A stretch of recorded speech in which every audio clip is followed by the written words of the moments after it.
Bismillahirrahmanirrahim.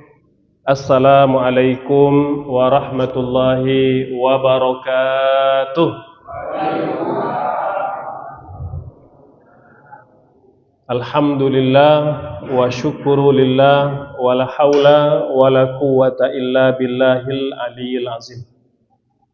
Bapak Ibu Dharma Sadayana, alhamdulillah kita selalu mengucap syukur kepada Allah Subhanahu wa taala yang sampai hari ini masih memberi umur, masih memberi sehat, artinya masih diberi kesempatan. Ada waktu untuk kita menyiapkan bekal terbaik, bekal pulang kita kepada Allah Subhanahu wa taala. Kata Allah dalam Al-Quran, wa tazawwadu fa inna khairaz zadit taqwa wattaquni ya ulil albab. Dan berbekalah kalian, wahai sekalian manusia, dan tidak ada bekal yang lebih baik untuk pulang kepada Allah, untuk pulang ke kampung akhirat selain takwa. Maka bertakwalah kalian kepadaku, wahai orang-orang yang diberikan akal. Bapak Ibu yang Allah muliakan, agama Islam itu meminta semua pemeluknya untuk belajar, untuk berilmu, karena amal kita tidak akan diterima oleh Allah Subhanahu wa taala jika tidak didasari ilmu. Kalau kita belum tahu atau belum paham, maka kita diperintahkan bertanya. Kata Allah, fas'alu ahla dzikri in kuntum la ta'lamun. Tanyalah orang berilmu kalau kalian tidak tahu. Jadi bertanya itu ternyata adalah salah satu sarana untuk kita tahu. Dan bertanyanya harus kepada orang berilmu. Ya, tidak boleh bertanya kepada tiktokers gitu misalnya, nanyanya ke youtubers, nanyanya orang yang tidak mengerti agama, kalau kata Ustadz Hadi Hidayat, jangan bertanya kepada orang yang paginya silat, malamnya berfatwa gitu. Karena hari ini fatwa ini seperti jualan, Bapak Ibu, tidak mengerti agama tapi ikut-ikutan berfatwa, banyak menyesatkan. Oleh sebab itu penting kita bertanya, terutama dalam perkara-perkara agama yang kita tidak tahu. Bapak Ibu sekalian, guru kami dulu di Al-Azhar Mesir itu setiap kali mengajar itu sering bertanya, sudah paham belum? Berulang-ulang pertanyaan itu diulang-ulang oleh guru-guru kami gitu. Bapak Ibu di Al-Azhar itu terutama mahasiswa jurusan syariah, karena saya mengambil syariah, itu ada kitab yang diajarkan judulnya Al-Iqna' karya Khatib Asy-Syarbini. Ini kitab fikih bermazhab Syafi'i dan kitab yang berat, hanya bisa dibaca, dipahami oleh orang yang sudah punya basic atau dasar yang kuat dalam masalah fikih. Jadi kalau yang tidak mengerti atau belum pernah belajar fikih itu kesulitan memahami kitab Al-Iqna'. Dia tidak untuk pemula, dia untuk yang sudah belajar fikih, yang sudah kuat pula pemahaman bahasa Arabnya gitu, dan itu kami pelajari semester pertama, Bapak Ibu sekalian.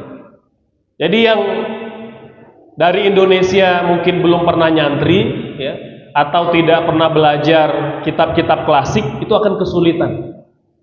Jadi kitab Iqna' itu bukan kitab pemula. Makanya guru-guru kami di Al-Azhar sadar betul, setiap kali dia mengajar dia bertanya, sudah paham belum?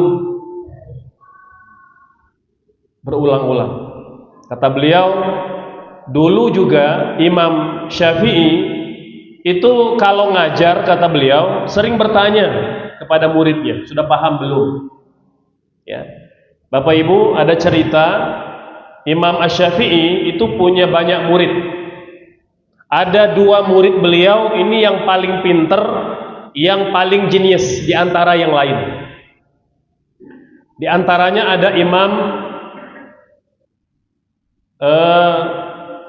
Rabi' bin Sulaiman Al-Muradi. Rabi' bin Sulaiman Al-Muradi.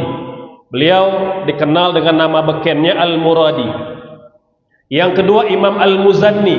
Ini 2 murid ini itu selalu berlomba-lomba siapa yang paling pintar dan siapa yang paling juara di antara murid-murid yang lain. Jadi ulama mengakui murid paling cerdas Imam Syafi'i itu ada 2 orang, Imam Al-Muzanni dan Imam Al-Muradi. Dan kalau 2 orang ini berbeda pendapat, semua ulama sepakat yang dirujuk adalah pendapat Imam. Bukan, ini kalau muridnya berbeda pendapat. Dia punya murid Imam Al-Muzanni dan Imam Al-Muradi. Ini kalau ini berbeda pendapat, maka semua ulama merujuk ke siapa? Imam Al-Muradi. Imam Al-Muzanni ini pinter, cerdas juga. Tapi kalau 2 orang ini berbeda pendapat, ulama merujuknya Imam Al-Muradi. Karena dianggap paling mewakili representatifnya Imam Syafi'i. Kembaran Imam Syafi'i itu Imam Al-Muradi. Bapak Ibu, Imam Al-Muradi itu ternyata ketika belajar, kata guru kami, dia pernah mengalami kebuntuan. Jadi ulama aja bisa buntu. Ini manusia biasa. Dia bertanya, wahai Imam, tolong diulangi lagi. Imam Syafi'i dengan sabar mengulanginya. Diulang, belum paham juga. Kata beliau, tolong ulangi lagi. Dan ternyata setelah diulang beberapa kali, belum paham juga. Bu ibu, bapak sekalian, kira-kira tebak berapa kali Imam Al-Muradi bertanya kepada Imam Syafi'i untuk diulang? Tebak saja kira-kira berapa kali? 10, Masya Allah. Ada yang lain? Karena yang menceritakan kisah ini adalah Imam Al-Muradi sendiri, kata beliau, saya pernah mengalami kebuntuan dalam satu pertemuan ngaji, ya, sorogan pada Imam Syafi'i. Saya tidak paham. Berkali-kali beliau mengulangi pelajaran, saya belum paham. Dan malam itu Imam Syafi'i sampai mengulang 40 kali. Bayangkan sekalian. Kira-kira zaman sekarang ada nggak guru yang sesabar itu? Saya masih kuliah, sekalian masih kuliah program doktoral di UIN Bandung. Itu dalam hal-hal tertentu kata dosen baca sendiri, ya, baca sendiri, kaji sendiri. Ini Imam Syafi'i mengulang sampai 40 kali. Ya, dan kata Imam Al-Muradi, kata beliau, sudah ke-40 kali, jujur saya belum paham. Karena dalam hati beliau menceritakan, tapi saya sudah terlanjur malu. 40 kali belum paham-paham juga. Dan saya tidak mau mengganggu yang lain. Tertunda pelajaran gara-gara saya tidak paham. Untuk menjaga perasaan guru saya Imam Syafi'i dan menjaga perasaan sahabat-sahabat saya, hari itu saya pura-pura paham. Saya pura-pura paham. Bapak Ibu, maka bubar, selesai pelajaran. Di tengah malam atau menjelang tengah malam, setelah Imam Al-Muradi pulang ke apartemennya, ya, atau penginapannya, ada yang mengetuk pintu, sekalian. Mengetuk pintu menjelang tengah malam. Beliau buka pintu kaget karena yang di pintu siapa? Gurunya Imam Syafi'i. Kata Imam Asy-Syafi'i setelah masuk, kata beliau, saya tahu kamu tadi belum paham. Jadi guru, Bapak Ibu sekalian, guru yang berilmu dia tahu muridnya paham atau belum, ya, dan dia mengerti. Imam Al-Muradi ingin menjaga perasaannya dan perasaan sahabat-sahabatnya, maka dia tidak mau mempermalukan itu. Ya, kata beliau, sekarang saya datang khusus ke penginapanmu, malam ini saya tidak akan pulang sampai kamu mengerti pelajaran tadi. Jadi wajar Bapak Ibu sekalian, ulama-ulama dulu melahirkan ulama pula. Karena begitu besar kesabaran para ulama, para guru ketika mengajar siswa atau masyarakat. Ya, karena orang berbeda-beda tingkat pemahaman, ada yang cepat, ada yang lambat gitu. Ya, jadi dinikmati saja, dan itu menjadi pahala bagi guru. Ya. Jadi Bapak Ibu yang mungkin mengajar anak cucu di rumah, ya, atau mengajar anak-anak TPA, memang kita perlu kesabaran yang berlipat-lipat. Ya. Meskipun penat dan lelah, itu pahalanya luar biasa. Mulianya para guru-guru kita. Ya, kata Nabi dalam hadis yang sahih, sesungguhnya seluruh malaikat yang ada di langit, makhluk yang ada di bumi, sampai semut di lubangnya, ikan di lautan, akan mendoakan guru yang mengajar kebaikan. Jadi bukan yang mengajar fikih saja, ngajar matematika, ngajar ngaji, ngajar geografi, ibu-ibu ngajar menjahit, ya, ngajar mungkin pekerjaan rumah tangga, itu ilmu, itu kebaikan. Maka semua makhluk-makhluk tadi mendoakan orang yang bergelar guru. Bapak Ibu, di langit pertama ada namanya Baitul Ma'mur. Baitul Ma'mur itu Ka'bahnya malaikat. Dulu malaikat itu tawafnya di Ka'bah yang ada di Mekah. Dulu malaikat sebelum ada Nabi Adam, malaikat yang membangun Ka'bah. Dulu mereka tawaf di sana.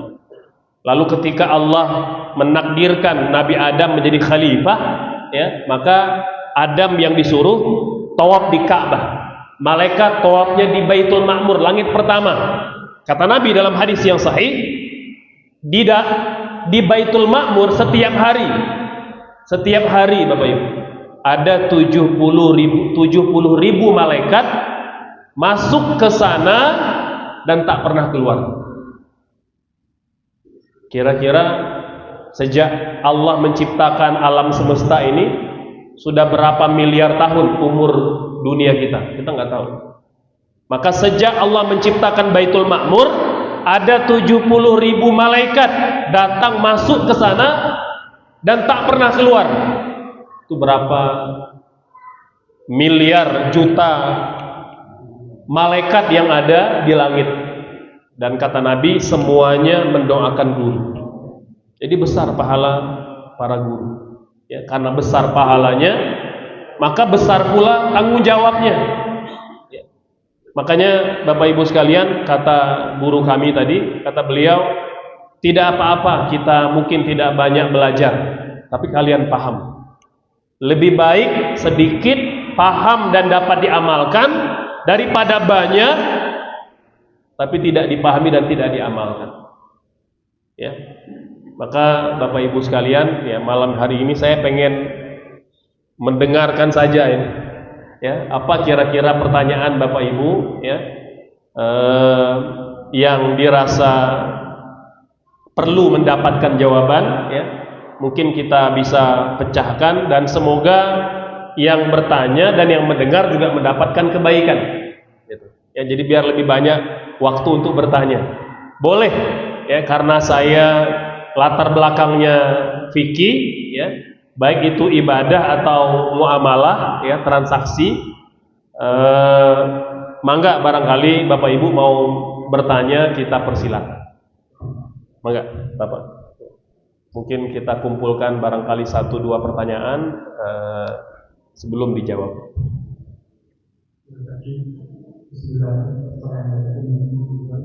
Waalaikumsalam.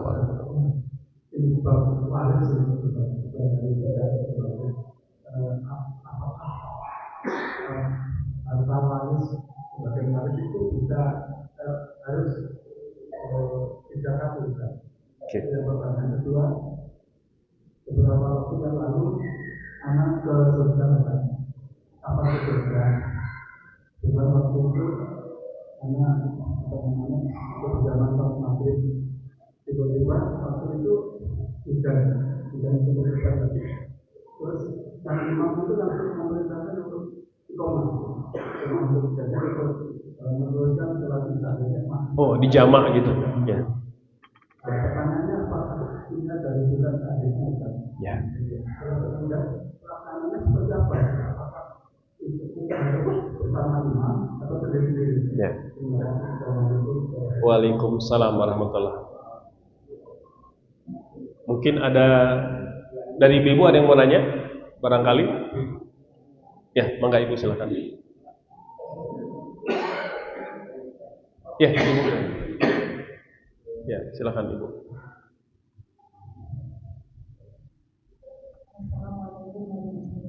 Waalaikumsalam warahmatullahi wabarakatuh.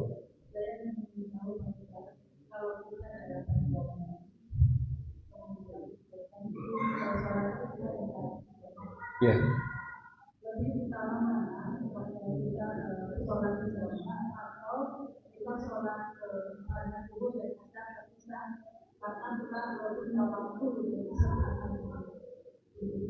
Ya. Waalaikumsalam warahmatullahi. Baik, kita cukup dua penanya dulu ya. Yang pertama, apakah warisan ada zakatnya? Apakah warisan ada zakatnya? Ya. Bapak Ibu, kita mungkin sering ya, mungkin melihat atau menyaksikan video gitu ya, ketika ada beberapa orang mengatakan bahwa siapa yang terima warisan ada zakatnya. Ini yang tadi saya katakan Bapak Ibu sekalian, ketika TikToker diminta berfatwa. Dan kita kadangkala ya karena husnuzon lewat di sosmed kita, ya kita saksikan, kita dengar, dan mungkin kita percaya ya. Padahal Bapak Ibu sekalian, sepakat para ulama bahwa warisan itu tidak ada zakatnya. Warisan tidak ada zakatnya. Jadi warisan yang kita dapat itu akan berakumulasi dengan harta yang sudah existing gitu. Harta yang sudah ada masuk ke tabungan kita, ini tinggal dihitung di akhir tahun haulnya ya. Mungkin kan kita biasa zakatnya di bulan Ramadan, maka hitung, itulah zakat yang kita keluarkan 2,5% dari total harta yang kita dapat, apakah dari pensiun atau dari warisan. Jadi tidak ada zakat warisan, yang ada pajak waris Bapak Ibu. Kalau pemerintah ya memang menetapkan ada pajak waris Bapak Ibu ya. Ini belum lama saya mengurus aset wakaf ya, diwakafkan oleh murid saya untuk kegiatan pendidikan Quran. Itu ketika kita ke Bapenda ya, dan Dispenda itu ada pajak waris, dan lumayan juga angkanya gitu ya. Jadi setelah dikurangi dan dikali sekian persen ya, di angka nyampe juga 100 jutaan gitu ya. Maka Bapak Ibu sekalian, dalam Islam tidak ada zakat warisan. Yang ada dua. Yang pertama zakat fitrah, yang kedua zakat mal. Zakat fitrah yang kita keluarkan pada bulan Ramadan dan Syawal. Zakat mal, zakat yang kita keluarkan dari harta yang kita miliki, apakah usaha atau investasi, emas perak yang kita punya, tabungan, deposito, gaji, dan lain-lain. Nah itu nanti kategorinya zakat harta. Jadi tidak ada zakat warisan ya. Jadi tinggal Bapak masukkan aja pada harta yang telah existing, maka nanti dikeluarkan seperti mana kita mengeluarkan harta setiap tahun. Yang kedua, apakah ada sholat jamak ketika hujan? Iya Bapak Ibu sekalian, hadisnya sahih, hadis sahih Bukhari Muslim, dikatakan bahwa bahkan Nabi itu pernah memerintahkan para sahabat untuk sholat di rumah masing-masing dengan cara dijamak ketika hujan deras di Madinah. Kata Nabi, sallu fi rihalikum, sallu fi rihalikum, salatlah kalian di rumah kalian masing-masing. Karena bimbang hujan, karena kalau di Madinah waktu itu Bapak Ibu ya, itu banjir, dia agak lama surutnya gitu. Jadi dibimbangkan nanti akan ada yang celaka. Maka kata para ulama, sholat jama' itu tidak hanya khusus bagi musafir, tapi juga mereka yang ada kebutuhan dalam kondisi yang emergensi atau darurat.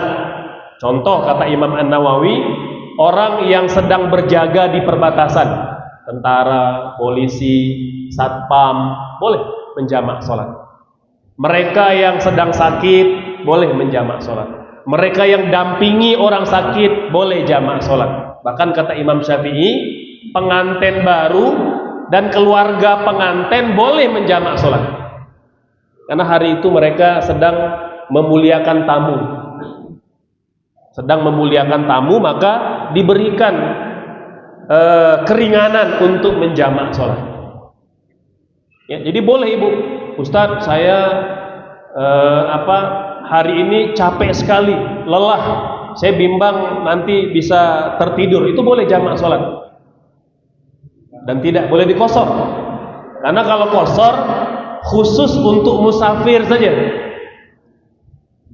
Siapa musafir? Mereka yang akan melakukan perjalanan minimal 81 sampai 89 km jarak dari tempat tinggal ke destinasi, ke tujuan. Itu jaraknya 81 sampai 89 kilo. Itu yang boleh kosor. Sholat yang 4 rakaat berarti zuhur, asar, isya 4 jadi 2. Kalau maghrib sama subuh nggak boleh Bapak Ibu. Nah, dulu saya pernah mengkosor sholat maghrib, mengkosor sholat subuh ketika masih kelas 1 atau 2 SD gitu ya. Baru belajar tema kosor, langsung praktek gitu ya. Udah agak besar baru mengerti bahwa itu salah. Jadi Bapak Ibu sekalian, itu yang musafir, dan baru boleh mengkosor sholat setelah meninggalkan gerbang kota. Kalau di Bandung gampangnya pintu tol ya.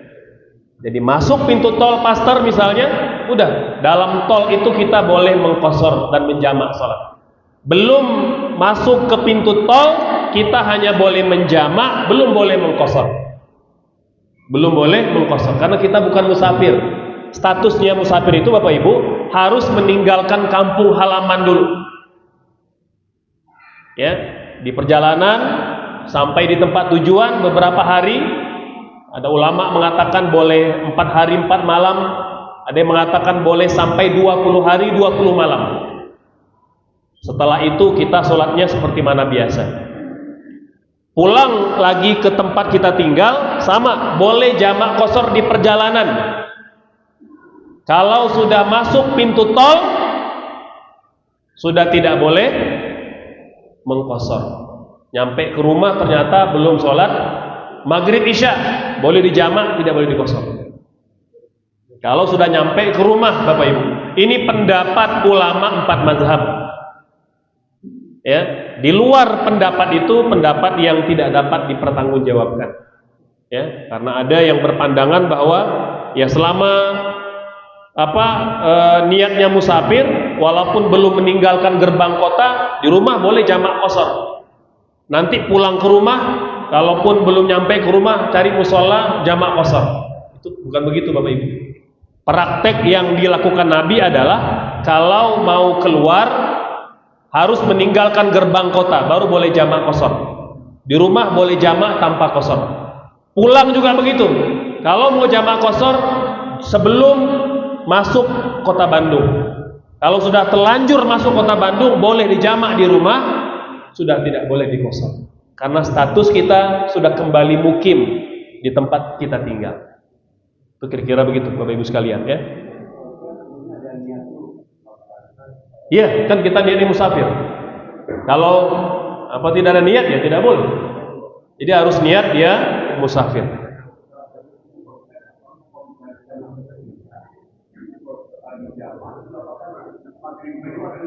Ya.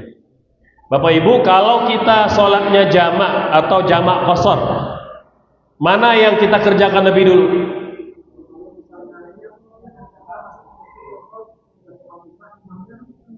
Masya Allah, benar-benar itu jawabannya. Bapak Ibu, kalau kita sholatnya sendiri atau bersama dengan rombongan kita, ikut urutan yang sudah Allah tetapkan. Kata ulama, ibda'u kama bada Allah, urutan sholat seperti mana urutan yang Allah tetapkan. Isya didahului maghrib, maka maghrib dulu baru isya. Asar didahului oleh zuhur, maka zuhur dulu baru asar. Tapi kalau kita ada di masjid, imamnya sedang asar atau imamnya sedang isya, dan kita mau berjamaah, boleh. Tapi niatnya sholat isya, niatnya sholat asar. Begitu salam, baru kita mungkin mundur, cari tempat yang aman agar tidak dilewati, tinggal menambah sholat qashar 2 rakaat. Isya 2 rakaat, maghrib tetap 3 rakaat, atau zuhur 2 rakaat. Jadi boleh Bapak Ibu. Dan kalau kita bermakmum kepada yang mukim, walaupun kita musafir, jumlah rakaat kita tak boleh kurang dari imam. Walaupun kita musafir. Ustadz, kan saya musafir, harusnya 2. Ya kalau mau 2, Bapak harus sholatnya sesama musafir aja. Kalau sholat dengan yang mukim, harus ikut rakaat yang mukim. Jadi nggak boleh tuh karena kita tadi datang terlambat, imamnya tinggal 2 rakaat, imam salam, kita pun salam, boleh apa tidak? Enggak boleh. Walaupun kita dapat 2 rakaat, karena kita bermakmum pada imam yang mukim. Bermakmum pada imam yang mukim, jumlah rakaat kita tak boleh kurang dari imam. Kalau kita memang pengen dapat yang jamak qashar tadi, ya berarti tidak bermakmum pada yang mukim. Itu kira-kira begitu Bapak Ibu sekalian, ya. Kemudian ya Jumat. Bagaimana Jumat? Boleh nggak diqashar dengan asar? Ya, Bapak Ibu, ada khilaf di kalangan para ulama. Sebagian mengatakan tidak boleh dijamak, tidak boleh diqashar. Ya, artinya dia sholatnya terpisah. Pendapat kedua mengatakan boleh dijamak, boleh diqashar. Ya. Mengapa ada perbedaan Bapak Ibu? Ulama berbeda pendapat. Status zuhur itu, status Jumatan, apakah pengganti zuhur apa bukan? Kalau yang mengatakan berpendapat Jumatan pengganti zuhur, maka boleh jamak qashar. Yang mengatakan dia bukan pengganti zuhur, tapi sholatnya berdiri sendiri, tidak boleh dijamak dan tidak boleh diqashar. Gitu. Jadi ya sholatnya ya tunggu nanti masuk waktunya.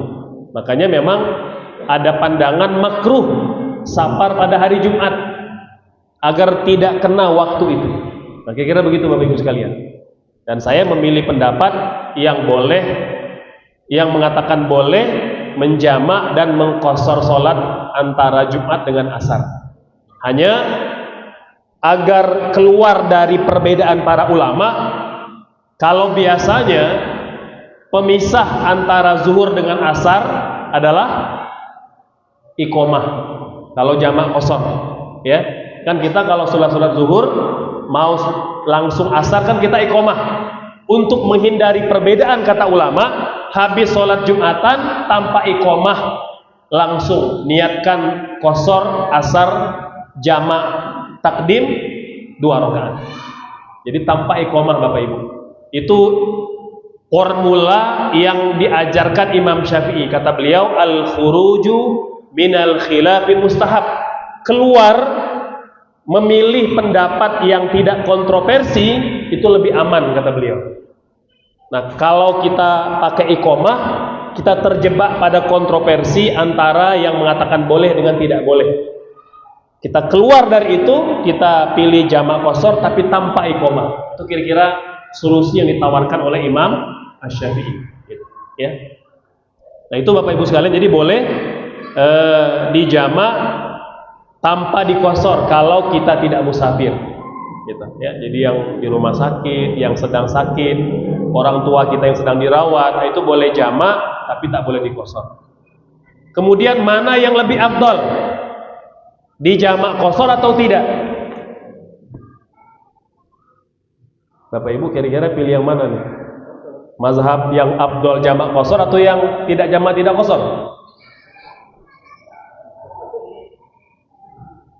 Jadi ulama berbeda pendapat Bapak Ibu, mana yang lebih afdal? Ya, memang ya sebagian ulama mengatakan yang lebih afdal jamak qasar. Karena ada hadis Nabi bersabda, Allah itu suka diambil rukhsahnya sebagaimana kalian menaatinya. Jadi kata Nabi, Allah suka hambanya mengambil rukhsahnya sebagaimana Allah suka ditaati.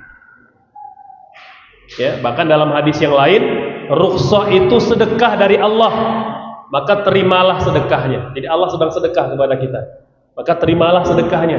Maka pendapat ini mengatakan lebih afdal jamak qasar. Tapi ada pula pendapat yang mengatakan lebih afdal tidak jamak tidak qasar. Karena pahala itu katanya ditentukan dengan semakin sulit, semakin sempit, semakin berat. Jadi semakin banyak pahalanya. Dan Bapak Ibu, Nabi dan Aisyah istrinya itu pernah safar berdua bulan Ramadan. Nabi tidak puasa karena sedang safar, dan Nabi menjamak dan mengqasar salatnya. Aisyah waktu itu tetap puasa dan dia tidak mengqasar salatnya. Beliau mengatakan kepada Nabi, "Ya Rasulullah, aftarta wa sumtu, kamu berbuka, saya tetap puasa. Qasarta wa atmamtu, kamu qasar, saya tamam, sempurna salatnya." Kira-kira Bapak Ibu apa yang Nabi katakan waktu itu? Kata Nabi, ahsanti. Ini bukan Ashanti istrinya Anang ya. Itu bahasa Arab, artinya ahsanti. Kata Nabi, pilihanmu telah benar. Kata ulama, kalau memang mengqasar salat lebih afdal, tidak puasa lebih afdal, tidak mungkin Nabi membiarkan istrinya tetap berpuasa dan tidak mengqasar. Jadi kira-kira mana yang benar ini? Mana yang lebih afdal Bapak Ibu?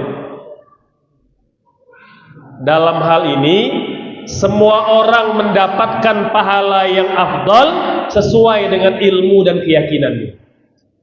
Jadi yang merasa yakin bahwa qasar dan tidak puasa itu lebih afdal, dia dapat yang lebih afdal. Yang meyakini sebaliknya, dia dapat yang afdal. Jadi begitu Bapak Ibu. Jadi kita tidak selalu membenturkan pendapat, karena boleh jadi memang kedua-duanya adalah pilihan sesuai dengan ilmu dan keyakinan. Ya, yang penting dia tahu pilihannya itu. Yang sangat disayangkan kalau ada orang yang nggak tahu. Dia nggak tahu bahwa orang yang safar, kalau dia capek, dia lelah, dia boleh meringkas sholat dan boleh mengumpulkan sholatnya.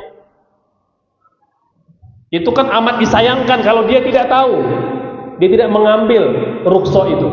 Tapi kalau dia sudah tahu, tapi tetap memilih yang tidak dikosor dan tetap puasa, maka dia tetap dapat pahala. Itu kira-kira begitu Bapak Ibu sekalian. Ya, seputar memilih yang afdol. Jadi yang afdol ini kadang-kala tidak selalu satu Bapak Ibu. Afdol itu tidak selalu satu. Sama juga kalau kita bertanya, mana yang lebih afdol? Sujud mendahulukan dua lutut atau mendahulukan dua tangan? Kira-kira mana yang afdol Bapak Ibu? Sesuai dengan kemampuan kita. Kita mampunya lutut, dia pakai lutut. mampunya 2 tangan, ya 2 tangan. Yang penting jangan mendahulukan kepala aja gitu. Kecuali kalau mau ngetes ilmu gitu ya, ilmu kebal silakan. Akhirnya begitu saya lihat ya. Ya.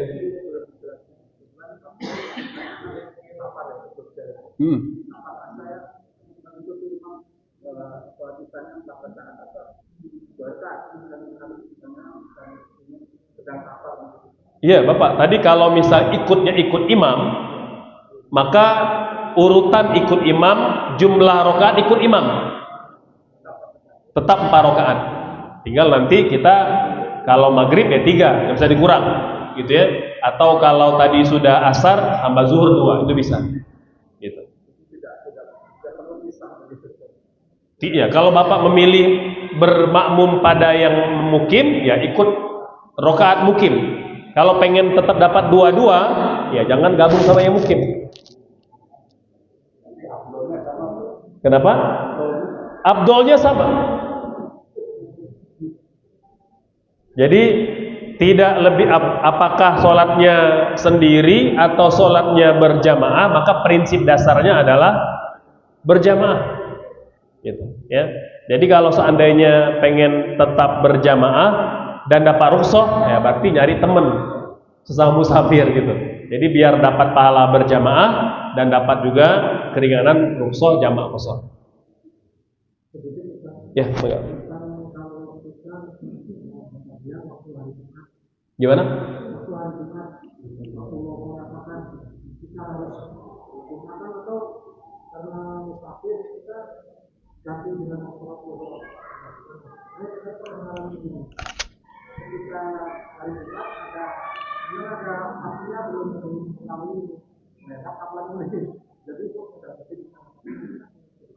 Ya.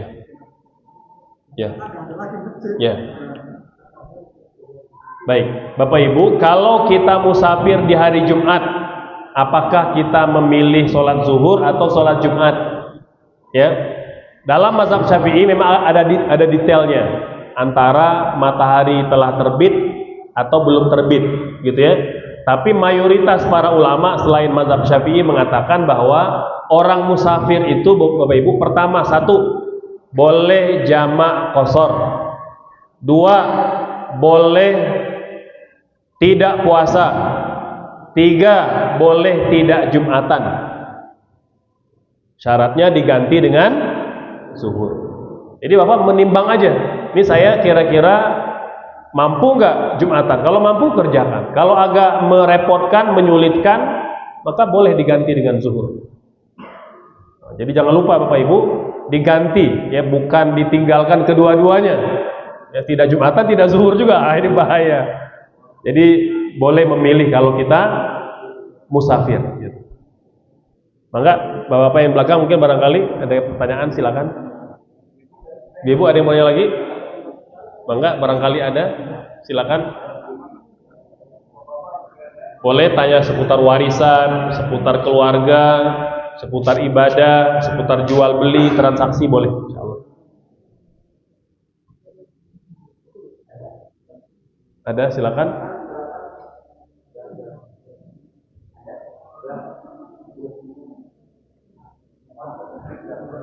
Ya, enggak Pak.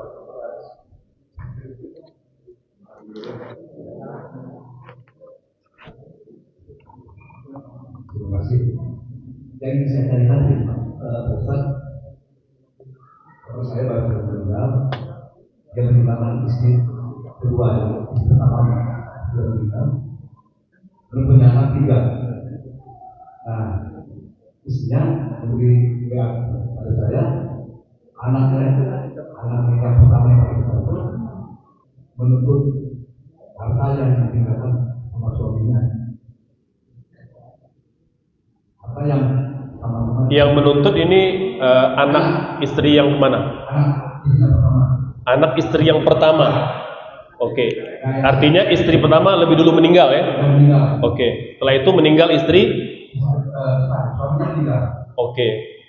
Istrinya yang kedua masih hidup. Arti anak dari istri pertama menuntut harta dari ibu tirinya.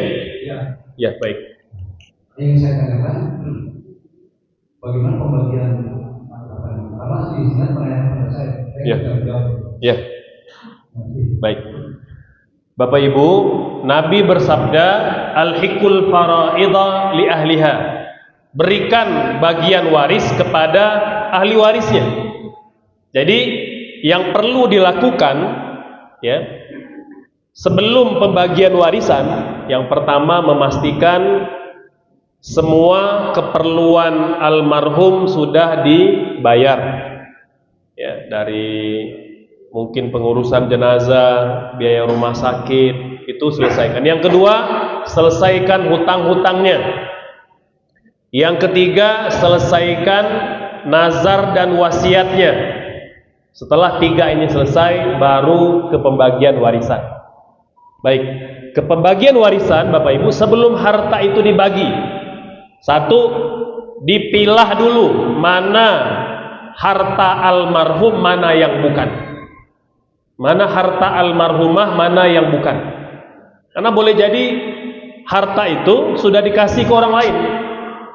Jangan sampai ada ahli waris menuntut harta yang telah diwakafkan oleh almarhum. Ini banyak terjadi Bapak Ibu. Anak-anak nuntut ngambil lagi harta yang telah almarhum bapak mereka wakafkan, infakkan, berikan kepada orang lain. Haram hukumnya Bapak Ibu. Jadi pastikan ahli waris mengidentifikasi mana harta yang ditinggalkan almarhum, mana yang sudah milik orang lain. Apakah diberi, dihibahkan, dihadiahkan, diwakafkan atau diwasiatkan. Itu dikeluarkan dulu. Kenapa? Iya, harusnya tertulis, nanti ada pengesahan, bisa antara keluarga, diperkuat nanti dengan notaris, gitu ya. Jadi yang pertama, pisah dulu hartanya. Jelas ya? Yang kedua, tentukan siapa ahli waris dan yang bukan. Karena tidak semua keluarga itu ahli waris. Nanti kalau perlu nih kajian berikutnya kita ngaji waris Bapak Ibu. Kan katanya pengen ada persiapan husnul khotimah. Nah, itu salah satu tema penting warisan. Anak-anak harus ngerti juga ya. Jadi tidak semua anggota keluarga itu ahli waris. Ada 10 anggota keluarga bukan ahli waris. Sampai hari kiamat mereka bukan ahli waris, walaupun keluarga. Tapi kalau dapat hadiah, hibah, wasiat boleh ya. Dapat warisan tidak. Yang pertama, anak tiri bukan ahli waris. Yang kedua, orang tua tiri bukan ahli waris. Jadi kalau tadi anak pertama nuntut harta ke ibu tirinya gitu ya, maka dia bukan ahli waris, kecuali kalau dia menuntut harta dari almarhum ayahnya. Karena memang dalam kondisi itu yang menjadi ahli waris adalah keluarga istri pertama dan keluarga istri kedua. Jadi kalau dia nuntut kepada ibu tirinya ya, harta warisan peninggalan bapaknya, maka ibu tiri harus ngerti bahwa dia bukan minta harta ibu tirinya, dia minta harta bapaknya. Karena bapak itu adalah bapak kandung dan dia adalah anak kandung. Ya, nanti ada lagi keluarga yang bukan ahli waris adalah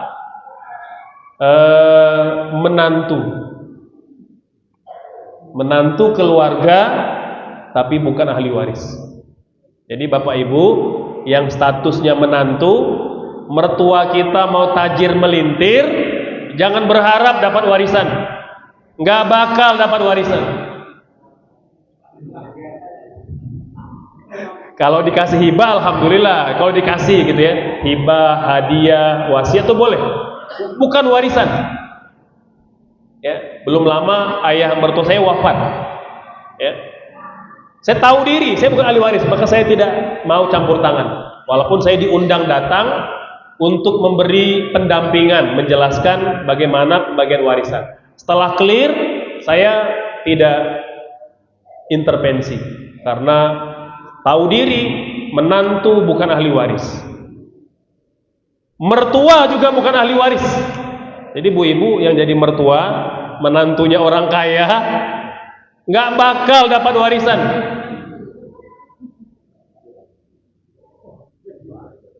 Berikutnya cucu perempuan.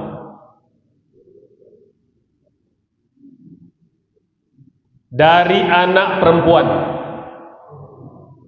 atau cucu laki-laki dari anak perempuan. Jadi cucu yang dapat warisan hanya jalur anak laki-laki saja.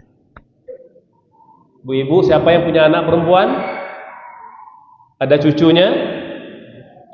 Belum ada cucu ya. Kalau kita punya anak perempuan dan dia punya anak, tuh anak-anaknya bukan ahli waris. Maka nenek aki-aki ini yang cerdas, dia tahu nih cucunya ini nggak dapat warisan, maka kasih wasiat, kasih hibah, kasih hadiah. Betul, karena kalau nanti dia meninggal, tuh cucu nggak dapat warisan. Keluarga tapi bukan ahli waris. Harus ngerti Bapak Ibu, ya. Jadi tidak semua anggota keluarga itu ahli waris. Termasuk nanti paman bibi yang jadi ahli waris hanya yang jalur siapa? Saudara ayah saja. Yang saudara ibu tidak termasuk ahli waris. Ya.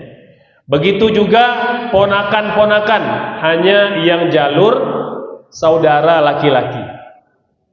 Ya, kalau ada ponakan dari jalur saudara perempuan bukan ahli waris.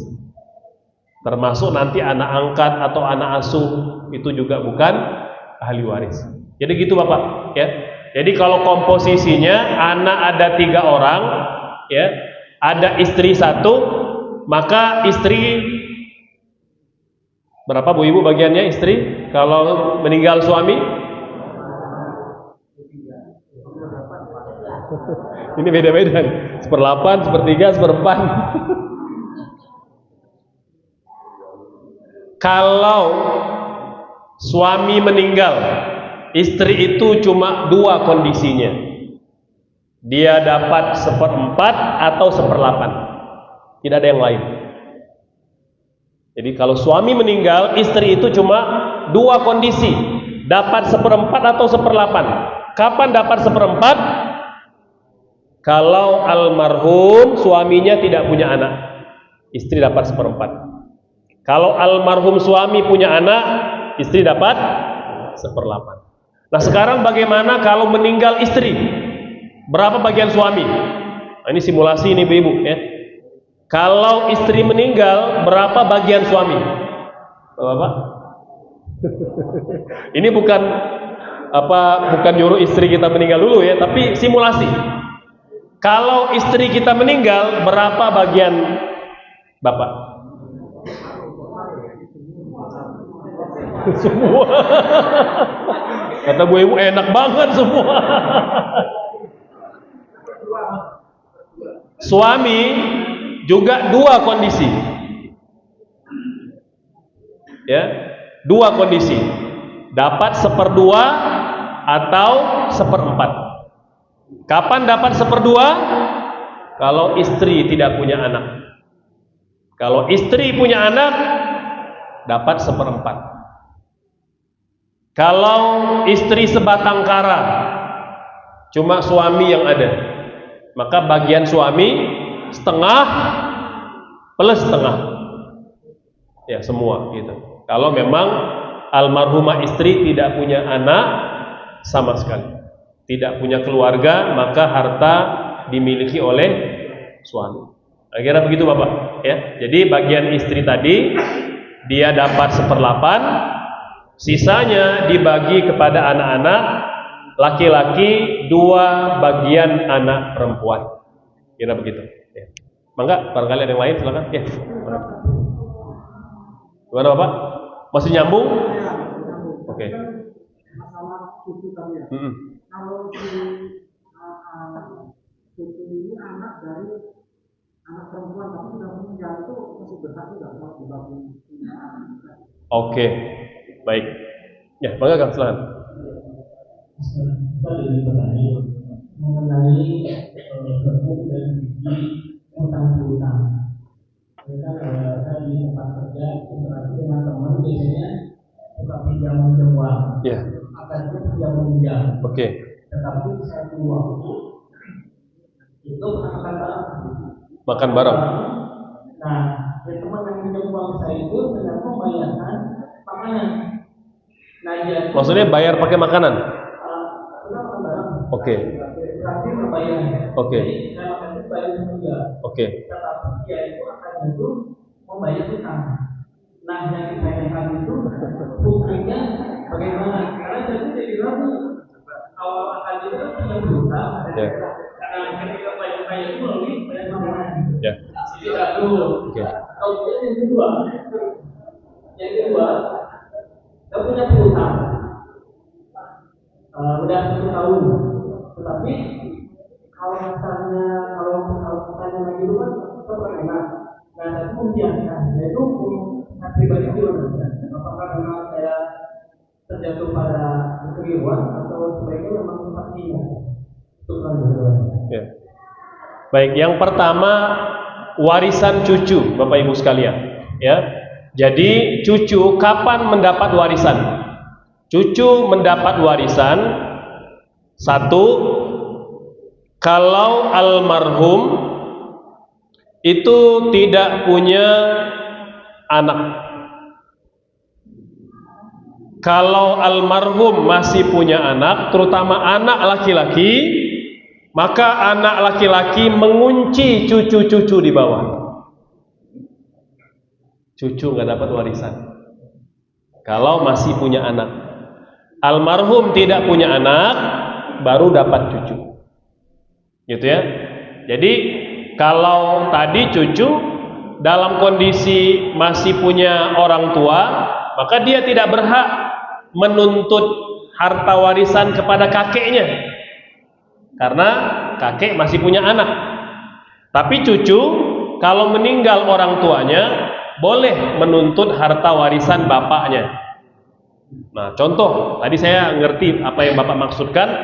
Bagaimana kalau misalnya kalau misalnya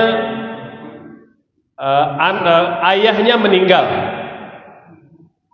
lebih dulu, gitu ya. Lalu kakeknya meninggal. Berhak apa tidak cucu menuntut warisan kepada kakek? Gitu ya, jawabannya tidak. Mengapa? Kalau dia menuntut harta warisan bapaknya, karena bapaknya itu meninggal lebih dulu. Tapi cucu tadi boleh minta warisan kepada kakeknya. Jadi warisan sebagai cucu, bukan sebagai anak kepada bapak yang sudah meninggal. Itu kira-kira begitu Bapak, itu kondisinya, gitu ya. Atau ada kondisi begini, misalnya ada beberapa orang cucu, gitu ya, mungkin dari anak-anak yang lain, gitu ya, kemudian meninggal bapaknya lebih dulu. Jadi ada bapak, ada anak, ada cucu, gitu ya. Kemudian bapaknya meninggal lebih dulu. Ya, kakeknya meninggal lebih dulu. Kemudian warisan belum dibagikan. Artinya bapaknya dari yang cucu tadi itu belum mendapat bagian warisan. Jadi masih tersimpan bagian warisannya. Tak lama kemudian bapaknya meninggal. Ya, apakah cucu berhak menuntut warisan kepada neneknya? Bisa. Ya, dia menuntut warisan atas nama bapaknya yang belum mendapatkan bagian warisan dari kakeknya. Kira-kira begitu. Ya, semoga jelas. Cucunya ya laki-laki. Ya. Jadi ingat Bapak Ibu, cucu yang dapat warisan hanya jalur laki-laki saja. Jalur perempuan tidak mendapat warisan. Yang kedua, bayar hutang pakai makan. Boleh kalau diberitahu lebih awal. Nah, ini dia ada hutang gitu ya. Ayo kita makan, tapi makan kamu hari ini buat bayar hutang yang kemarin ya. Dia belum makan, itu boleh. Ya, tapi kalau diajak dulu, ya sudah habis. Nah, kebiasaan Bapak Ibu kalau kita diajak kan yang ngajak yang bayar. Maka hukumnya haram. Tidak boleh Bapak Ibu. Gitu. Jadi harus jelas. Kemudian bagaimana kalau kita punya piutang, apakah dibiarin atau ditagih? Ditagih Bapak Ibu. Dan menagih hutang itu ibadah. Ibadah. Jadi jangan kita baper, jangan kita merasa takut. Tapi tentu nagihnya dengan cara yang santun, ya, yang ramah gitu ya. Diingetin Bapak Ibu, ya. Setiap kali kita menagih itu dihitung pahala. Dihitung pahala Bapak Ibu sekalian. Ya. Kenapa? Bahkan kepada pasangan kita sendiri. Bapak Ibu. Ya. Jadi yang tidak wajar itu apabila ada orang yang wajib kita nafkahi,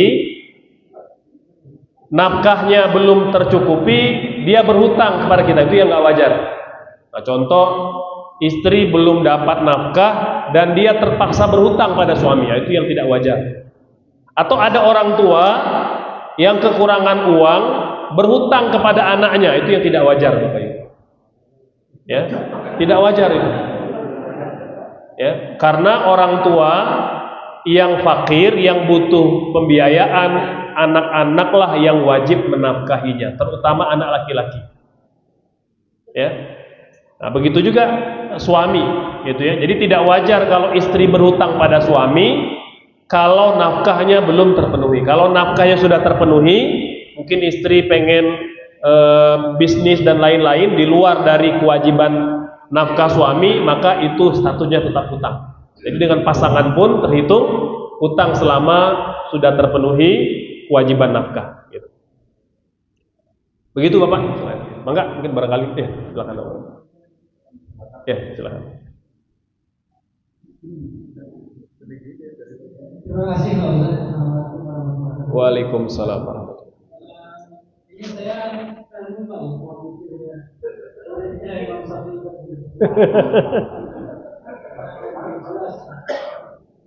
Saya tertarik pertama tentang ahli waris keponakan gitu. Keponakan ya. Ini langsung kasus saja yang baru bilang. Saya kan punya kakak laki-laki dan meninggal. Berarti kan anak dia itu kan keponakan saya. Ya. Anak saya keponakan dia. Ya. Jadi apakah anak kakak saya itu ahli waris saya? Kalau anak saya ahli waris kakak saya? Ya. Ya. Ya, betul. Anak saya bisa minta warisan kakak saya, Bapak. Terus anaknya kakak saya belum minta warisan kakak saya. Memang begitu. Ya, kita akan jawab.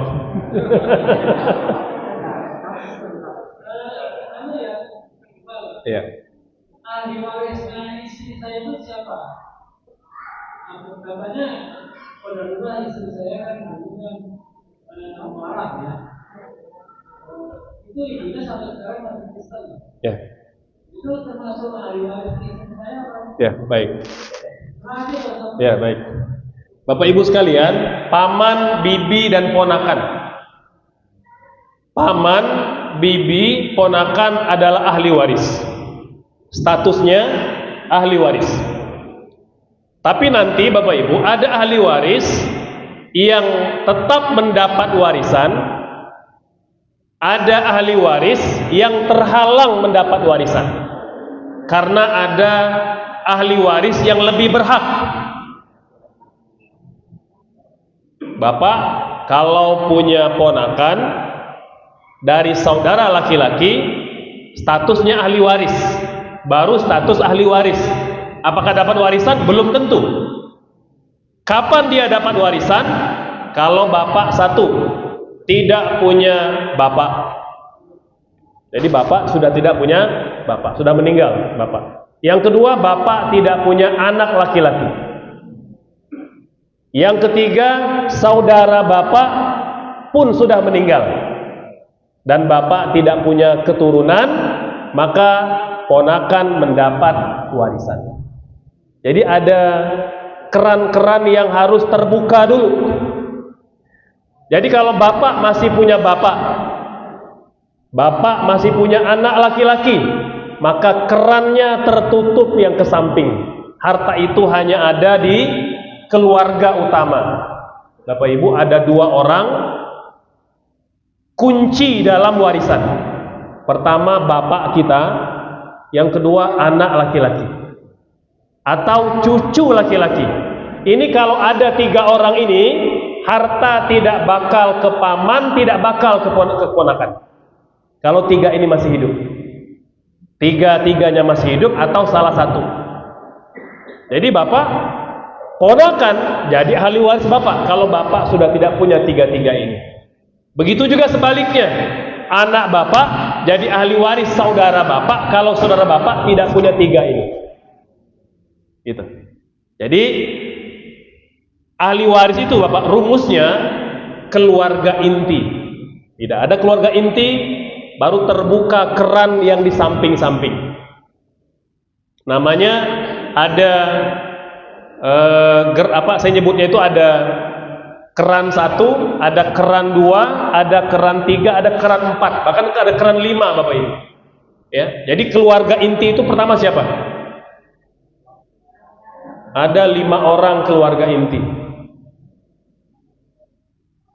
Ahli waris perempuan ada 10 orang. Ahli waris laki-laki ada 15 orang. Total ada 25 orang. Jadi ada 25 orang ahli waris kita Bapak Ibu. Apakah semua dapat warisan? Belum tentu. Ada rumusnya. Kalau 25 orang hidup semua, maka hanya ada keluarga inti yang bakal dapat warisan. Siapa kira-kira Bapak Ibu? Ayah dan ibu. Ini kedudukannya tidak bisa bergeser selama dia muslim, kecuali kalau dia murtad, tidak dapat warisan. Yang kedua, anak laki-laki. Yang keempat, anak perempuan. Yang kelima kira-kira siapa? Pasangan kita, suami atau istri. Inilah keluarga inti. Kalau 5 orang ini masih ada, harta warisan kita tidak kemana-mana, hanya untuk 5 orang ini aja.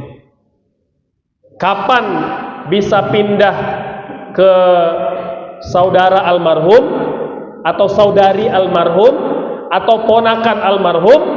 Tadi ya, kalau tidak punya ayah, almarhum sudah tidak punya ayah. Yang kedua, almarhum tidak punya anak laki-laki atau cucu laki-laki. Yang ketiga, almarhum sudah tidak punya apa? Tidak punya kakek, itu bisa. Jadi bapak ke atas, kakek, kemudian anak ke bawah. Ini kalau 2 ini nggak ada, barulah harta itu ke saudara dan saudari almarhum. Bapak Ibu, belum lama kakak perempuan kandung saya meninggal. Sudah tidak punya suami karena meninggal lebih dulu. Ayah kami sudah meninggal dan dia tidak punya anak laki-laki. Apakah saya dapat warisan Bapak Ibu? Saya ulangi. Saya punya kakak perempuan meninggal, tidak punya suami karena dia sudah meninggal lebih dulu suaminya. Yang kedua, orang tua kami sudah meninggal juga, kakek juga sudah meninggal.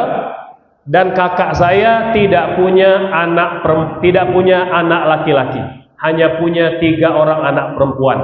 Pertanyaannya, apakah saya ahli waris kakak saya? Kenapa tidak, Ibu?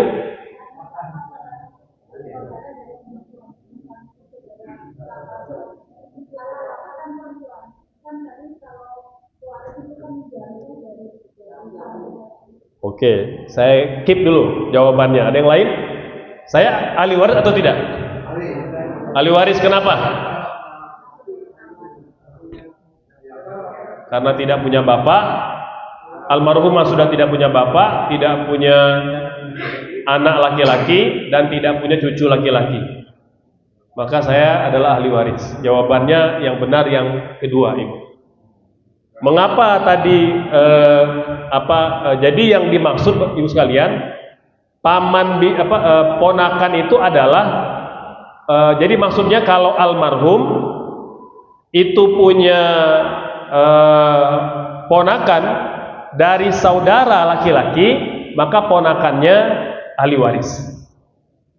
Ya. Jadi yang ponakan bukan ahli waris kalau jalur saudari perempuan. Saya kan saudaranya kakak saya, maka status saya adalah ahli waris, dan saya mendapatkan warisan. Ya, walaupun dulu saya pernah bercandain dia gitu ya. Jadi ketika kakak saya masih hidup, saya pernah candain, kamu kan tidak punya anak laki-laki, suami sudah meninggal, ayo kamu cepat nikah lagi, biar punya anak laki-laki. Karena kalau tidak, saya ikut menikmati warisan kamu gitu. Bercanda waktu itu gitu ya, tapi ternyata masya Allah ya, memang beliau meninggal lebih dulu ya, dan saya statusnya ahli waris. Ya, kira begitu Bapak ya. Kemudian ya,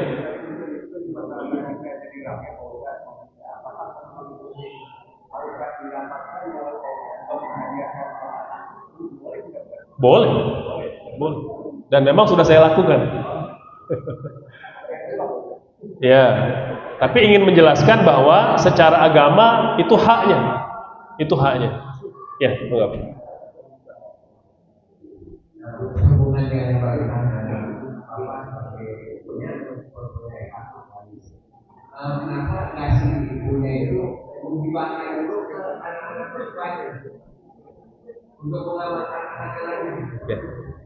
Baik, Bapak Ibu sekalian, jadi dalam Islam itu ada yang namanya hilah. Hilah ini ngakalin, kira begitu. Boleh nggak ngakalin dalam agama? Ulama khilaf antara yang mengatakan boleh dengan yang mengatakan tidak. Sebagian mengatakan nggak boleh karena dia bermanuver, gitu ya. Ngakali itu nggak boleh. Tapi pendapat kebanyakan para ulama termasuk dalam mazhab Syafi'i, ngakalin boleh selama syar'i, sesuai dengan ketentuan agama. Ya, contoh tadi, dalam kondisi kalau kakak saya meninggal, kan saya dapat ahli waris. Kakak saya itu bisa ngakali ketika dia masih hidup. Ya, kalau dia masih hidup, maka hartanya dia hibahkan dulu semua kepada anak-anak. Jadi sudah tidak lagi punya harta yang belum dimiliki atau belum dimiliki oleh seorang pun. Sehingga tatkala dia meninggal, hartanya sudah dibagi-bagi kepada anaknya, maka saya tidak berhak untuk menuntutnya. Betul, itu namanya hilah yang diperbolehkan. Sama juga misalnya ketika sama halnya tadi ya, ketika kita tidak mau harta itu diberikan kepada orang lain, ya, maka suami atau istri yang masih hidup itu boleh menghibahkan hartanya sebelum dibagi-bagi kepada ahli waris. Kira begitu Bapak. Jadi tidak ada masalah selama memang sudah dihibahkan sebelum dia wafat. Gitu. Wallahu a'lam. Ya. Gimana Pak? Ya. Hibah berapa maksimalnya? Bapak Ibu, yang sepertiga itu wasiat. Yang namanya hibah tidak ada batasnya. Apa beda hibah dengan wasiat? Bedanya, hibah diberikan ketika kita sedang sehat walafiat. Wasiat, janji memberi harta dalam kondisi kita sakit berat. Itu wasiat. Atau kita berangkat ke zona yang tidak aman, berangkat haji, berangkat umroh, safar yang jauh, pergi ke perbatasan atau ke zona perang, itu boleh berwasiat. Ya, jadi wasiat itu maksimal sepertiga, dan wasiat tidak boleh kepada ahli waris. Wasiat memberi harta tak boleh kepada ahli waris. Berarti siapa aja keluarga yang bukan ahli waris, kepada merekalah kita berwasiat. Cucu perempuan, ponakan, jalur saudara perempuan, kakek nenek. Kalau kita masih punya orang tua, itu kalau mereka masih hidup, maka mereka boleh dapat wasiat. Karena wasiat tidak boleh kepada ahli waris. Hibah boleh diberikan kepada siapapun, keluarga atau bukan keluarga, ahli waris atau bukan ahli waris. Ini di Saudi belum lama ada konglomerat menghibahkan semua hartanya kepada sopirnya. Tak seorang pun anaknya yang mendapat satu peser pun hartanya. Digugat di pengadilan. Pengadilan menolak gugatan mereka. Karena hibah itu otoritas penuh yang punya harta. Selama dia sehat, dia masih hidup, dia boleh memberikan harta kepada siapapun. Ya. Kata bapaknya dalam catatan, sopir itulah yang merawat saya, yang menjaga makan minum saya, yang mengantar saya ke rumah sakit, yang mendampingi saya di rumah sakit. Anak-anak karena sudah punya kesibukan sendiri, tidak pernah memikir orang tuanya, maka orang tuanya menghibahkan semua hartanya kepada sopirnya. Dan pengadilan mengesahkan. Sah Bapak Ibu. Sah di mata hukum Islam dan sah pula di mata hukum perdata. Kira begitu. Ya, jadi hibah tidak ada batasnya. Yang ada batas cuma wasiat. Ya, karena wasiat itu kan disampaikan ketika kita sedang sakit berat. Mengapa sepertiga? Agar 2/3 lagi untuk ahli waris. Kira begitu. Wakaf serupa tapi tak sama. Hibah boleh ke lembaga, boleh ke individu. Itu hibah. Boleh ke lembaga, boleh ke individu. Jadi Bapak Ibu boleh ngasih hibah kepada guru ngaji, boleh, milik pribadi. Wakaf bukan milik pribadi. Wakaf itu milik Allah Subhanahu wa ta'ala. Kita hanya ngelola. Makanya haram hukumnya mengambil aset wakaf walaupun 1 inci, Bapak Ibu. Ya, jadi hibah itu boleh milik pribadi. Kalau wakaf tidak boleh milik pribadi. Kita hanya boleh mengambil manfaatnya. Contoh begini, Bapak Ibu wakaf ke Masjid Darussalam mesin penyaring air yang dijual kepada masyarakat. Orang beli air galon gitu ya. Nah, nanti uangnya masuk ke koperasi. Ya, mesinnya statusnya wakaf. Hasil penjualan manfaat itu boleh diambil baik oleh pewakaf atau yang mengelola atau oleh masyarakat. Yang penting aset wakafnya tidak boleh berkurang. Ya, sama juga saya ngelola ada aset wakaf di Jakarta, rumah kos-kosan Bapak Ibu. diwakafkan oleh pemiliknya. Maka wakaf itu pertama ya legal hukumnya kita bikinkan sertifikat wakaf. Kalau dia punya sertifikat wakaf, pajaknya 0% Bapak Ibu. Asal dia telah punya sertifikat wakaf. Yang kedua, tidak bisa diganggu gugat oleh ahli waris lagi karena sudah punya sertifikat. Kemudian kan dapat ada hasil karena disewakan. Pertama, rumah kos-kosan tidak boleh milik pribadi. Yang kedua, tidak boleh dijual hasil kos-kosan untuk maintenance kos-kosannya, dan sebagiannya diberikan kepada masyarakat, sebagian lain boleh menambah aset wakaf, mungkin beli tanah di tempat yang lain dan statusnya juga wakaf. Kira-kira begitu Bapak Ibu. Jadi berbeda, serupa tapi tak sama. Jadi memang wakaf Bapak Ibu ini salah satu formula terbaik ya untuk mengatasi banyak persoalan umat pada hari ini, terutama mahalnya biaya pendidikan dan mahalnya biaya rumah sakit.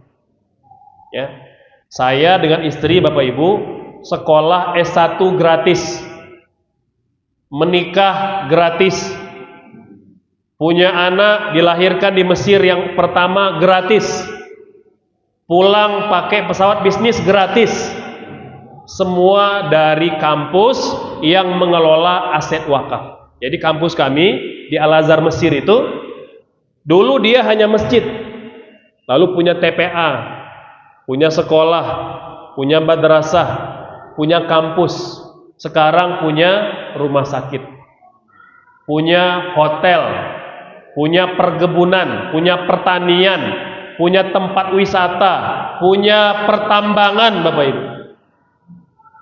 Ya, maka dia dapat ngasih beasiswa kepada jutaan anak-anak umat Islam sedunia. Tidak hanya saya. Gitu. Itu luar biasa. Wakaf itu dahsyat kalau dikelola oleh orang berilmu dan orang soleh. Manfaatnya luar biasa Bapak Ibu sekalian. Ya. Masjid juga begitu kalau bisa. Ini Masjid Darussalam kalau bisa memikirkan bagaimana Masjid Darussalam punya aset wakaf yang produktif. Apakah minimarket atau pom bensin beli. Kalau punya dananya Bapak Ibu di di Singapura ya, ada masjid di jantung kota Singapura ya, masjidnya cuma 3 lantai, sederhana sekali, kotak dari depan itu, dibandingkan masjid Al-Jabar, wah lebih keren Al-Jabar Bapak Ibu ya. Saya pernah ke sana, saya nanya kenapa tidak dipercantik, masjid kami di Indonesia bagus-bagus, megah-megah. Kata mereka, kami tidak perlu megah-megah masjidnya Bapak Ibu, kami hanya punya ini. Beliau menyebut ke sampingnya Bapak Ibu, di samping masjid itu ada hotel 15 lantai, bintang 5 punya masjid. Masjidnya tidak punya kenceleng Jumatan, tidak punya kotak infak, tapi marbotnya, imamnya, gurunya digaji seperti pegawai BUMN Bapak Ibu sekalian, tinggi digaji ya. Dan saya pernah terlibat beberapa kali mendampingi siswa mahasiswanya untuk belajar ke Timur Tengah, full beasiswa dari masjid.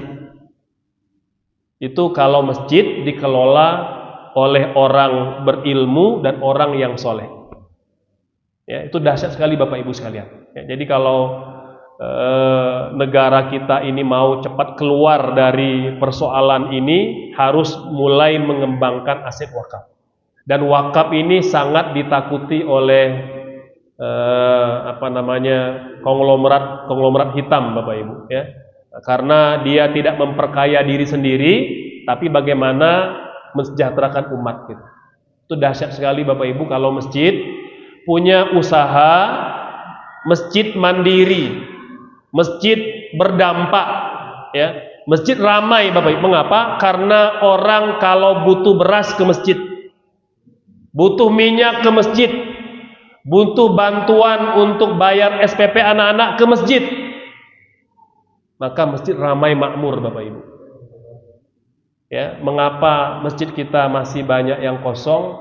Karena barangkali orang takut ke masjid, takut dimintai sumbangan, Bapak Ibu. Sudah dibangun masjidnya dengan infak sedekah umat, sudah didirikan masjid, mohon maaf, masih butuh sumbangan masyarakat. Harusnya Bapak Ibu harus meningkat. Ya, alhamdulillah Darussalam boleh jadi masih punya kota infak, masih punya kenceleng. Tapi target 10 tahun ke depan, kalau bisa ada ATM beras, ada ATM minyak, bahkan kalau perlu ada homestay-nya. Musafir, orang yang kemalaman tidak punya uang untuk nginep di hotel, nginep gratis. Masya Allah Bapak Ibu. Kalau masjid kita sudah seperti itu tanda-tanda kebangkitan Islam itu. Kalau masjid kita ya masih duafa gitu ya, masih ya levelnya level fakir miskin lah gitu, masih butuh bantuan, nah itu kita masih perlu jihad lagi. Ya, Bapak Ibu, belum lama saya bawa beberapa ustadz kota Bandung untuk bersilaturahim masjid di Malaysia, namanya Masjid Damansara. Lihat dari depan memang tidak menarik Bapak Ibu, kotak masjidnya. Damansara itu komplek mewah di jantung kota Kuala Lumpur. Jadi memang distrik orang-orang kaya. Masjidnya biasa sekali. Ya, tapi sama, dia punya hotel. Dia punya waterboom Bapak Ibu. Masjidnya punya waterboom karena dia tahu ini lahan bisnis. Di masjid memang tidak boleh berbisnis, tapi di luar boleh Bapak Ibu. Ya, makanya di hotel itu kita nginep 3 hari 3 malam karena statusnya guru, karena mereka kalau guru pengen ada seminar kegiatan gratis menginap.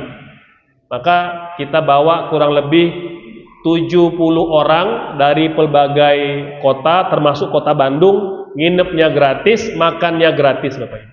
Di hotel itu. Nah, ini kalau masjidnya masjid yang berdaya. Insya Allah Bapak Ibu kalau kita mau ya kita bergerak bersama, bergotong royong akan tercapai itu. Yang penting ada kesungguhan. Boleh jadi Bapak Ibu tidak merasakan saat ini, tapi dia jadi jariah kebaikan untuk anak cucu kita kelak. Mungkin cucu kita yang akan melanjutkan gitu. Jadi harus dimulai dari sekarang. Ini saya juga keliling ke banyak masjid, sama saya menyampaikan masjid harus mulai berdampak sosial kepada masyarakat. Wallahu a'lam. Ya, masih banyak yang mau nanya mungkin, tapi sudah jam 9. Ini kalau diterusin bisa sampai pagi. Baik Bapak Ibu, saya rasa kita cukupkan. Insya Allah semoga yang telah kita pelajari bermanfaat baik dunia maupun di akhirat. Amin. Allahumma amin. Saya kembalikan kepada pembawa acara. Assalamualaikum warahmatullahi wabarakatuh.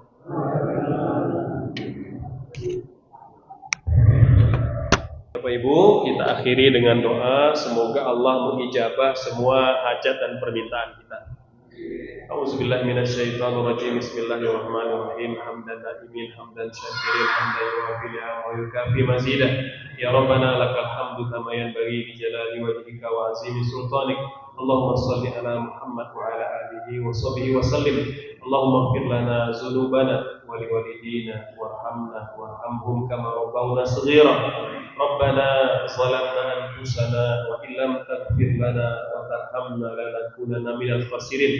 Rabbana hab lana min azwajina wa dhurriyyatina qurrata a'yun waj'alna lil muttaqina imama. Rabbana atina fid dunya hasanah wa fil akhirati hasanah wa qina adzabannar wa adkhilnal jannata ma'al abrar ya aziz ya ghafar ya rabbal alamin. Subhana rabbika rabbil izzati amma yasifun wa salamun 'alal mursalin walhamdulillahi rabbil alamin.